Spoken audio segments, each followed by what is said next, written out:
तो बता दें कि यहाँ पर रक्षा मंत्री राजनाथ सिंह जो कि लखनऊ में जो कार्यक्रम आयोजित किया गया है ब्रह्मोस मिसाइल के उत्पादन की यूनिट के उद्घाटन के लिए, उसमें वर्चुअली जुड़े हुए हैं और उद्घाटन करेंगे इस यूनिट का। और इसका बड़ा प्रभाव पड़ेगा सेना के जो सशस्त्र हैं उनको बढ़ाने के लिए, उनके उत्पादन के लिए लगातार यहाँ पर सरकार काम कर रही है। तो ऐसे में शक्ति और भी ज़्यादा बढ़ जाएगी जब अपने ही देश में यहाँ पर ब्रह्मोस मिसाइल की यूनिट जो कि लखनऊ में खुल रही है, यहाँ पर जब उत्पादन होगा और भी ज़्यादा, तो जाहिर तौर पर इसका असर सेना की शक्ति पर पड़ेगा।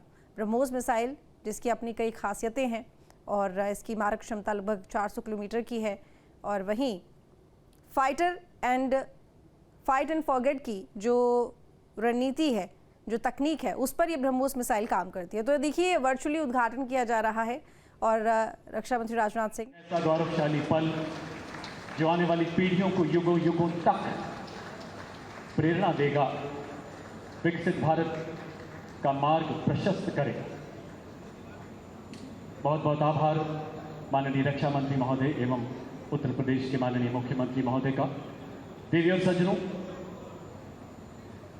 समय है उस उद्बोधन का जिसका हम सबको बेसब्री से इंतजार है। लखनऊ के अपने लाडले माननीय रक्षा मंत्री श्री राजनाथ सिंह जी से आग्रह करता हूं कि कृपया अपने आशीर्वचनों से हम सबका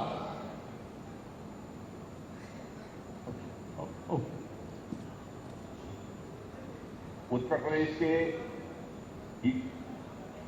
यशस्वी एक्टिव एवं इफेक्टिव चीफ मिनिस्टर श्रीमान योगी आदित्यनाथ जी, यूपी के उप मुख्यमंत्री श्री केशव प्रसाद जी मौर्य, श्री ब्रजेश जी पाठक, यूपी के एनआरआई और investment promotion minister Shri Nand Gopal ji गुप्त नंदी जी, मेंबर राज्यसभा श्री ब्रिजलाल जी, यूपी के उप मुख्यमंत्री श्री केशव प्रसाद जी मौर्य, श्री ब्रजेश जी पाठक, यूपी के एनआरआई और investment promotion minister Shri Nand Gopal ji गुप्त नंदी जी, मेंबर राज्यसभा श्री ब्रिजलाल जी, विधायक सरोजनी नगर डॉक्टर राजेश्वर सिंह, विधानसभा और विधान परिषद के सभी सम्मानित सदस्यगण, हमारे डीआरडीओ के साइंटिस्ट और यहाँ मौजूद अधिकारीगण, देश भर के मौजूद सारे टेक्नोक्रेट्स, देवियों व सज्जनों, सबसे पहले तो मैं क्षमा चाहता हूँ कि अपरिहार्य कारणों से चाहते हुए भी मैं समय से उपस्थित नहीं हो पाया। मैं जानता हूँ कि हमारे मुख्यमंत्री योगी जी को बहुत ही आवश्यक कार्यक्रम से गोरखपुर जाना था, लेकिन केवल इस कार्यक्रम की महत्ता को समझते हुए इसमें उनको विलंब हुआ है, फिर भी वो यहाँ पर मौजूद हैं। साथियों, आज लखनऊ में BrahMos integration and testing facility centre के उद्घाटन के शुभ अवसर पर मैं आप सब से बातचीत करते हुए बेहद प्रसन्नता की अनुभूति कर रहा हूँ। मेरी बड़ी इच्छा थी कि मैं स्वयं उपस्थित होकर आप सबके बीच मैं रहूं, आप सबसे मैं सीधा संवाद करूं, पर मैं क्यों नहीं आ पाया यह बात आप सभी जानते हैं। अभी जिस परिस्थिति से हम गुजर रहे हैं उसे देखते हुए मेरा दिल्ली में रहना यह अति आवश्यक था। इसलिए मैं वीडियो कॉन्फ्रेंसिंग के माध्यम से आप सभी से जुड़ रहा हूं। मैं भले ही आपके बीच नहीं आया, लेकिन अपने उत्साह के माध्यम से आप मुझ तक जरूर पहुंच गए हैं। यह अपने आप में एक संदेश है कि चाहे हम किसी भी परिस्थिति में रहें, यह देश चलता रहेगा और हमारा काम नहीं रुकेगा। किसी भी स्थिति में हमारा संवाद नहीं टूटेगा।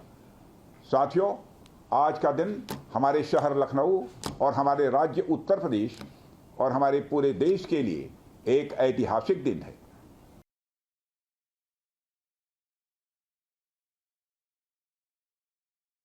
शहर लखनऊ के लिए एक सपना देखा था कि मेरा शहर भारत के डिफेंस सेक्टर को मजबूत करने में एक बड़ा योगदान दे। वह सपना अब पूरा हो रहा। साथियों, BrahMos integration and testing facility का उद्घाटन इसलिए भी महत्व रखता है क्योंकि आज का दिन बहुत ही खास है। आप सबको जानते ही हैं, आज BrahMos integration and testing facility का उद्घाटन इसलिए भी महत्व रखता है क्योंकि आज का दिन बहुत ही खास है। आप सब तो जानते ही हैं कि आज नेशनल टेक्नोलॉजी डे है। आज ही के दिन 1998 में श्रद्धेय अटल बिहारी वाजपेयी जी के नेतृत्व में हमारे वैज्ञानिकों ने पोखरण में परमाणु परीक्षण करके दुनिया को भारत की ताकत दिखाई थी। और वह परीक्षण हमारे साइंटिस्ट, इंजीनियर्स, डिफेंस पर्सनल और कई अन्य स्टेक होल्डर्स के अथक प्रयासों का ही परिणाम था। यह हमारे वैज्ञानिकों तथा इंजीनियर्स को मान्यता देने, उनको रिकॉग्नाइज करने और उनके कंट्रीब्यूशन को एक्नॉलेज करने का दिन है। मुझे अच्छी तरह याद है, जब मैंने इसका शिलान्यास किया था, उस समय माननीय मुख्यमंत्री श्री योगी आदित्यनाथ जी भी थे। उस दौरान मैंने यह इच्छा जाहिर की थी कि जितनी जल्दी हो सके इस प्रोजेक्ट को पूरा कर लिया जाए। और मुझे यह देखकर बेहद खुशी हुई कि आप लोगों ने मेरी भावनाओं का सम्मान रखा और महज 40 महीने में इस प्रोजेक्ट को पूरा करके दिखाया। आज हमारे आसपास जैसी परिस्थितियां हैं, उसे देखते हुए ये बेहद जरूरी हो जाता है कि हम अपने लक्ष्यों को ऐसे ही समयबद्ध तरीके से पूरा करते रहें। इस मौके पर मैं उत्तर प्रदेश के माननीय मुख्यमंत्री श्री योगी आदित्यनाथ जी का विशेष आभार प्रकट करता हूं। यदि इतने कम समय में ब्रह्मोस की इंटीग्रेशन एंड टेस्टिंग फैसिलिटी की स्थापना हो सकी, तो इसके पीछे योगी जी का बहुत बड़ा योगदान है। मैं DRDO, हमारे वैज्ञानिक, हमारे इंजीनियर्स और इस प्रोजेक्ट से जुड़े हर व्यक्ति और संस्था को मैं हृदय से बधाई देता हूं। आप लोगों ने दिन रात मेहनत करके इस इंटीग्रेशन एंड टेस्टिंग फैसिलिटी को खड़ा किया है। देश भर के वैज्ञानिक, इंजीनियर्स और युवाओं का योगदान हमें इस फैसिलिटी सेंटर में देखने को मिलेगा। मैं आपकी मेहनत और लगन को नमन करता हूं। साथियों, हमारी सरकार जब उत्तर प्रदेश में डिफेंस कॉरिडोर के विजन को लेकर आगे बढ़ी थी, तो उस समय हमारे सामने अनेक बड़े लक्ष्य थे। उन तमाम लक्ष्यों में से हमारा एक उद्देश्य यह भी था कि हम उत्तर प्रदेश को एक बार फिर देश के प्रोडक्शन सेंटर के रूप में डेवलप करें। यूपी डिफेंस कॉरिडोर लखनऊ सहित कानपुर, झांसी, चित्रकूट, आगरा और अलीगढ़ से होकर गुजरता है और ये सभी नोड्स आने वाले समय में विकास के नए केंद्र बनकर उभरेंगे। साथियों, एक उदाहरण मैं आपके सामने रखूं तो आप में से बहुत लोगों को पता होगा कि एक समय कानपुर और आसपास का क्षेत्र प्रोडक्ट्स की मैन्युफैक्चरिंग के लिए जाना जाता था। आर्थिक रूप से यह क्षेत्र बहुत ही समृद्ध था। इसे मैनचेस्टर ऑफ द ईस्ट कहा जाता था। लेकिन आज़ादी के बाद अनेक कारणों से आर्थिक प्रगति की राह में यह क्षेत्र पिछड़ता गया और कहीं पीछे छूट गया।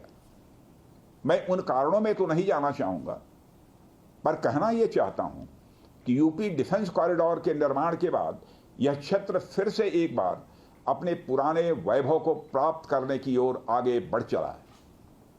मुझे इसमें कोई संदेह नहीं है कि कानपुर विकास की उन ऊंचाइयों को छुएगा जो दुनिया के विकसित क्षेत्रों के लिए अनुकरणीय होगा। कल को वेस्ट में कोई क्षेत्र जब बहुत अधिक प्रगति करेगा तो उसे कानपुर ऑफ द वेस्ट कहा जाएगा। इसी प्रकार डिफेंस इंडस्ट्रियल कॉरिडोर के सभी नोड्स को डेवलप करने के लिए हम पूरी तरह से कमिटेड हैं। मुझे यह भी बतलाया गया है कि अभी उत्तर प्रदेश डिफेंस कॉरिडोर में aircraft manufacturing, UAV, drones, ammunitions, composite and critical materials, small arms, textile तथा पैरासूट आदि में मेजर इन्वेस्टमेंट किए गए हैं। एक अच्छी बात यह है कि इस डिफेंस कॉरिडोर में हमें पब्लिक सेक्टर और प्राइवेट सेक्टर दोनों की ही बड़ी अहम भागीदारी दिखाई दे रही है। साथियों, जब मैं प्राइवेट सेक्टर की भागीदारी की बात कर रहा हूं, तो मुझे यह बताते हुए बड़ी खुशी हो रही है कि लखनऊ में ही PTC इंडस्ट्रीज लिमिटेड द्वारा titanium and super alloy material plants की शुरुआत की जा रही है। इसके अलावा 7 एडिशनल क्रिटिकल प्रोजेक्ट्स की भी नींव इस समय रखी जा रही है। यह निश्चित रूप से रक्षा क्षेत्र में भारत की आत्मनिर्भरता की गति को और तेज करेगा। मैं इसके लिए श्री सचिन अग्रवाल को भी बधाई देना चाहता हूं। हमारा सपना है कि उत्तर प्रदेश दुनिया के टॉप डिफेंस प्रोडक्शन और एक्सपोर्ट डेस्टिनेशन के रूप में जाना जाए। आज जो ब्रह्मोस फैसिलिटी शुरू हो रही है, मैं समझता हूं वह यूपी डिफेंस कॉरिडोर का एक गौरव होगा। यह सिर्फ उत्तर प्रदेश का ही नहीं, बल्कि देश का सबसे बड़ा BrahMos integration and testing facility centre है। यह रक्षा क्षेत्र में भारत की आत्मनिर्भरता के प्रयास को भी मजबूती प्रदान करेगा। साथियों, जहां तक ब्रह्मोस का प्रश्न है, तो आप सभी यह जानते हैं कि ब्रह्मोस दुनिया के सबसे तेज सुपरसोनिक क्रूज मिसाइल्स में से एक है। ब्रह्मोस सिर्फ एक हथियार नहीं है, बल्कि यह अपने आप में एक मैसेज है। मैसेज हमारी आर्म्ड फोर्सेस के स्ट्रेंथ का है। मैसेज दुश्मन के प्रति हमारी डेटरेंस का है, प्रतिरोधक क्षमता का है। मैसेज हमारी बॉर्डर्स की सेफ गार्डिंग के हमारी प्रतिबद्धता का है। साथियों, पोखरण परमाणु परीक्षण में महत्वपूर्ण योगदान देने वाले मिसाइल मैन और हमारे पूर्व राष्ट्रपति डॉक्टर APJ अब्दुल कलाम ने यह कहा भी था कि unless India stands up to the world, no one will respect us in this world. Fear has no place, only strength respects strength. अर्थात दुनिया कमजोरों का नहीं, बल्कि शक्तिशाली का सम्मान करती है। उनका विजन था ताकत को और मजबूत करना होगा। जब तक कोई देश ताकतवर नहीं होगा, दुनिया उसका सम्मान नहीं करेगी। आज भारत दुनिया के सबसे शक्तिशाली राष्ट्रों में से एक है। हम लगातार अपनी ताकत और बढ़ा रहे हैं, और मैं समझता हूं कि आज जो फैसिलिटी सेंटर शुरू हो रहा है, यह भारत की शक्ति को और मजबूत करने में सहायक होगी।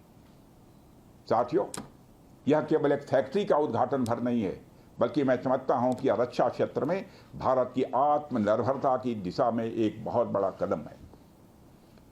उत्तर प्रदेश डिफेंस इंडस्ट्रियल कॉरिडोर बनने के पश्चात उत्तर प्रदेश के इंडस्ट्रियल डेवलपमेंट का एक नए सिरे से श्री गणेश हो चुका है। इस डिफेंस कॉरिडोर में अब तक कुल 180 के लगभग MOUs साइन किए जा चुके हैं, जिसमें 34,000 करोड़ रुपए का इन्वेस्टमेंट प्रपोज्ड है। आपको यह जानकर खुशी होगी कि अभी तक इस कॉरिडोर में 4,000 करोड़ रुपए का इन्वेस्टमेंट किया भी जा चुका है। साथियों, टेक्नोलॉजी डे के दिन इस हाई टेक्नोलॉजी प्लेटफॉर्म फैसिलिटी को इनागुरेट करना अपने आप में एक लैंडमार्क डे है, परंतु इसके साथ साथ यह भारत की नई इनोवेटिव एनर्जी को भी दिखाता है, जिसको हमने पिछले कुछ सालों में गति देने का प्रयास किया है। हम सब जानते हैं कि इस समय टेक्नोलॉजी के क्षेत्र में, खासकर critical high and frontier technology के क्षेत्र में बड़ी तेजी से बदलाव आ रहा है। चाहे सिविल सेक्टर हो या डिफेंस सेक्टर, आज रोज नई नई टेक्नोलॉजी सभी प्रकार के प्रोडक्ट्स या सर्विसेज में क्रांतिकारी परिवर्तन ला रही हैं। हमारे जीवन का कोई भी ऐसा कार्य क्षेत्र नहीं है जहां टेक्नोलॉजी हमें डिसरप्टिव तरीके से प्रभावित न कर रही हो। दुनिया के हर क्षेत्र में इस टेक्नोलॉजी क्रांति ने एक ऐसी उथल पुथल मचा रखी है जहां पुराने सारे अब तक के स्थापित जो नोशंस हैं, धारणाएं हैं, वह तेजी से बदल रही हैं, और ऐसे नए परिवर्तनों का आगाज हो रहा है जिसके बारे में पहले हम सोच भी नहीं सकते थे।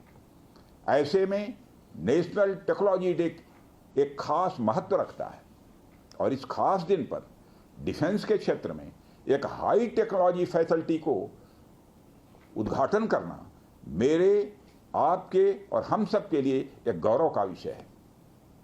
साथियों, ब्रह्मोस भारत और रूस के हाईएस्ट डिफेंस टेक्नोलॉजी का एक संगम है। जिस तरह हमारा उत्तर प्रदेश प्रयाग स्थित संगम के लिए दुनिया भर में जाना जाता है, उसी तरह आने वाले समय में लखनऊ भी इस टेक्नोलॉजी के संगम के लिए जाना जाएगा। और यह संगम कई अनेक विशेषताओं को अपने अंदर समाहित करता है। आने वाले समय में यह रोजगार के सीधे यानी डायरेक्ट और इनडायरेक्ट अवसर पैदा करेगा। मुझे यह भी विश्वास है कि आने वाले समय में यह क्षेत्र एक ग्रोथ पोल के रूप में उभर कर सामने आएगा। साथियों, ब्रह्मोस जैसे कॉम्प्लेक्स सिस्टम की एक खास विशेषता होती है और यह सिस्टम अनेक प्रकार के सब सिस्टम, कंपोनेंट्स और पार्ट्स से बने होते हैं जिन्हें किसी भी एक जगह पर निर्मित करना संभव नहीं होता। यह सभी अलग अलग पार्ट्स इतने विशेष होते हैं, स्पेशलाइज्ड होते हैं, इनमें से हर एक को बनाने के लिए हाईली स्किल्ड मैन पावर और हाई टेक्नोलॉजी वाले हथियार, औजार, टूल्स की आवश्यकता होती है। आपको मैं यह बताना चाहूँगा कि हमारी डिफेंस इंडस्ट्री के अंदर देश भर में, चाहे वह डीपीएसयू हों या प्राइवेट सेक्टर की इंडस्ट्रियल यूनिट्स हों या जहाँ भी स्थापित होती हैं, वहाँ अपने साथ साथ एमएसएमई यानी छोटी औद्योगिक इकाइयों का एक एंसिलरी इंडस्ट्रियल बेस भी निर्मित करती हैं और इन एंसिलरी इंडस्ट्रियल बेस से पूरे इलाके का एक सामाजिक आर्थिक विकास होता है। मेरा मानना है कि यह फैसिलिटी सेंटर भी वही भूमिका निभाएगा। और साथियों, जैसा कि आप सब जानते हैं, चाहे भारत सरकार हो या राज्य सरकार, हमारी नीति एकदम साफ है। Make in India, make forward. हमारे लिए रक्षा क्षेत्र में आत्मनिर्भरता का अर्थ बहुत व्यापक है। हम इस विचार के साथ आगे बढ़ रहे हैं कि हमें खुद के लिए तो आर्म्स एंड इक्विपमेंट बनाना ही है, साथ ही साथ में पूरी दुनिया को एक्सपोर्ट भी करना है। साथियों, दुनिया की मिलिट्री मार्केट में अपार संभावनाएं हैं। हाल ही में मैं Stockholm international peace research institute की एक रिपोर्ट पढ़ रहा था। उसमें उन्होंने यह बताया है कि वर्ल्ड मिलिट्री एक्सपेंडिचर 2024 में बढ़कर $2,718 बिलियन हो गया है। आप सोचिए, आर्म्स एंड इक्विपमेंट का इतना बड़ा मार्केट हमारी राह देख रहा है। इसलिए हमें बेहद मजबूती से भारत को दुनिया के लिए एक अट्रैक्टिव डिफेंस प्रोडक्ट हब के रूप में विकसित करने की ओर आगे बढ़ना ही होगा। आज का दिन उस विचार की तरफ बढ़ाया गया हमारा एक और ठोस कदम है। इन सारी चीजों ने मिलाकर उत्तर प्रदेश में डेवलपमेंट का एक इकोसिस्टम तैयार किया है। इसी कारण हम उत्तर प्रदेश में डिफेंस कॉरिडोर का भी निर्माण कर पाए। हमने लखनऊ में डिफेंस एक्सपो का भी आयोजन किया।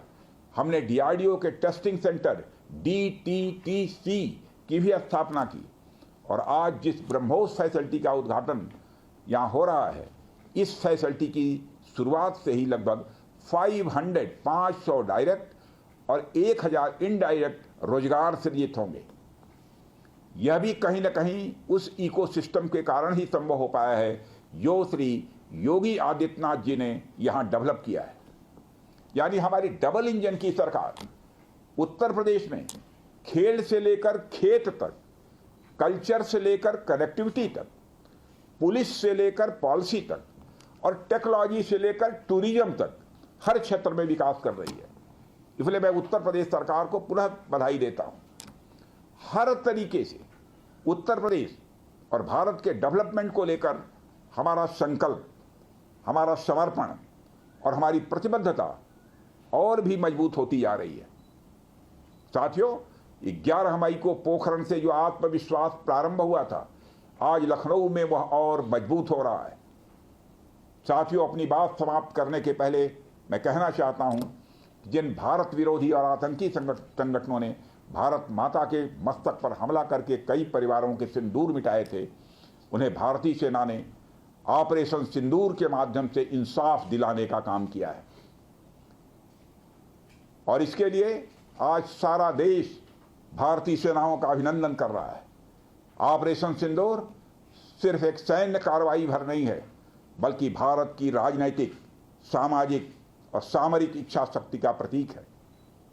यह ऑपरेशन आतंकवाद के खिलाफ भारत की दृढ़ इच्छा शक्ति का और सैन्य शक्ति की क्षमता और संकल्प शक्ति का भी प्रदर्शन है। हमने दिखाया है, भारत आतंकवाद के खिलाफ जब भी कोई कार्रवाई करेगा तो आतंकवादियों और उनके आकाओं के लिए सरहद पार की जमीन भी सुरक्षित नहीं रहेगी। भारतीय सेनाओं ने ऑपरेशन सिंदूर को पाकिस्तान में मौजूद आतंकी ढांचा ढहाने के उद्देश्य से लॉन्च किया था। हमने उनके आम नागरिकों को कभी निशाना नहीं बनाया था, मगर पाकिस्तान ने न केवल भारत के नागरिक इलाकों को निशाना बनाया, बल्कि मंदिर, गुरुद्वारा, गिरजाघर पर भी हमले करने का प्रयास किया। भारतीय सेना ने शौर्य और पराक्रम के साथ साथ संयम का भी परिचय देते हुए पाकिस्तान के अन्य ठिकानों पर भी प्रहार करके करारा जवाब दिया है। हमने केवल सीमा से सटे सैन्य ठिकानों पर ही नहीं कार्रवाई की, बल्कि भारत की सेनाओं की धमक उस रावलपिंडी तक सुनी गई जहां पाकिस्तानी फौज का हेडक्वार्टर मौजूद है। मित्रों, भारत में आतंकवादी घटनाएं करने और कराने का क्या अंजाम होता है, यह पूरे विश्व ने उरी की घटना के बाद देखा, जब हमारी सेना ने पाकिस्तान में घुसकर सर्जिकल स्ट्राइक की। पुलवामा के बाद देखा, जब बालाकोट पर एयर स्ट्राइक की गई, और अब पहलगाम की घटना के बाद दुनिया देख रही है कि जब भारत ने पाकिस्तान के भीतर घुसकर मल्टीपल स्ट्राइक्स की हैं। आतंकवाद के खिलाफ जीरो टॉलरेंस की नीति पर चलते हुए हमारे यशस्वी प्रधानमंत्री श्री नरेंद्र मोदी ने स्पष्ट कर दिया है कि यह नया भारत है जो आतंक के खिलाफ सरहद के इस पार और उस पार दोनों तरफ प्रभावी कार्रवाई करेगा। यह हमारे प्रधानमंत्री जी ने स्पष्ट रूप से यह संदेश दे दिया है। मैं एक बार फिर से BrahMos integration and testing facility centre और इस प्रोजेक्ट में शामिल सभी स्टेक होल्डर्स को हार्दिक बधाई देता हूं। मैं साथ ही पीटीसी इंडस्ट्रीज लिमिटेड को भी उनके एम्बिशियस प्रोजेक्ट पर हृदय से बधाई देता हूं। इन तमाम प्रोजेक्ट्स की शुरुआत पर मैं लखनऊ और उत्तर प्रदेश की जनता को भी बधाई देता हूं, जो इस ऐतिहासिक पहल का हिस्सा बन रही है। अंत में मैं आप सभी का आभार प्रकट करते हुए अपनी बात को समाप्त करना चाहता हूं, और आप सभी से मैं खेद भी व्यक्त करता हूं कि निर्धारित समय पर मैं इस कार्यक्रम में उपस्थित नहीं हो सका, लेकिन देर आया दुरुस्त आया। आप सबको बहुत बहुत धन्यवाद। जय हिंद। तो आपने रक्षा मंत्री को सुना, और इस दौरान उन्होंने ये बताया कि किस प्रकार भारत की ओर से जो सैन्य कार्रवाई की गई है, भारत की जो सैन्य ताकत है उसे पूरी दुनिया ने देख लिया है, और यही वजह है कि भारत लगातार आत्मनिर्भर बीजेपी सरकार के भीतर बनता रहा है, चाहे बात सैन्य हथियारों को लेकर करें। अब देखिए, ब्रह्मोस मिसाइल की यूनिट का उद्घाटन यहां पर किया गया है, और ये उस दौरान की तस्वीरें आपके सामने हैं। सीएम योगी आदित्यनाथ भी यहां पर मौजूद रहे। जानकारी आपको दे दें कि यहां पर अब ये कोशिश की जा रही है कि लखनऊ को यहां पर एक डिफेंस मैन्युफैक्चरिंग के रूप में और ज्यादा उभारा जाए। तो आपको अगर ब्रह्मोस के बारे में जानकारी दे तो ब्रह्मोस एक सुपरसोनिक क्रूज मिसाइल है, एक ऐसी मिसाइल जिसे पनडुब्बी, शिप, एयरक्राफ्ट या जमीन कहीं से भी आसानी से टारगेट यानी कि दुश्मन तक छोड़ा जा सकता है। ब्रह्मोस रूस की P-800 ऑकिस क्रूज मिसाइल टेक्नोलॉजी पर आधारित है, और इस मिसाइल को भारतीय सेना के तीनों अंग आर्मी, नेवी और एयरफोर्स को सौंपा जा चुका है। ब्रह्मोस मिसाइल के कई वर्जन मौजूद है। ब्रह्मोस के land launch, ship launch, submarine launch, air launch version की टेस्टिंग भी हो चुकी है। जमीन या समुद्र से दागे जाने पर ब्रह्मोस 290 किलोमीटर की रेंज में मैक 2 स्पीड से 2500 किलोमीटर प्रति घंटे के स्पीड से अपने टारगेट को नेस्तनाबूद कर रखने की हिम्मत कर सकती है।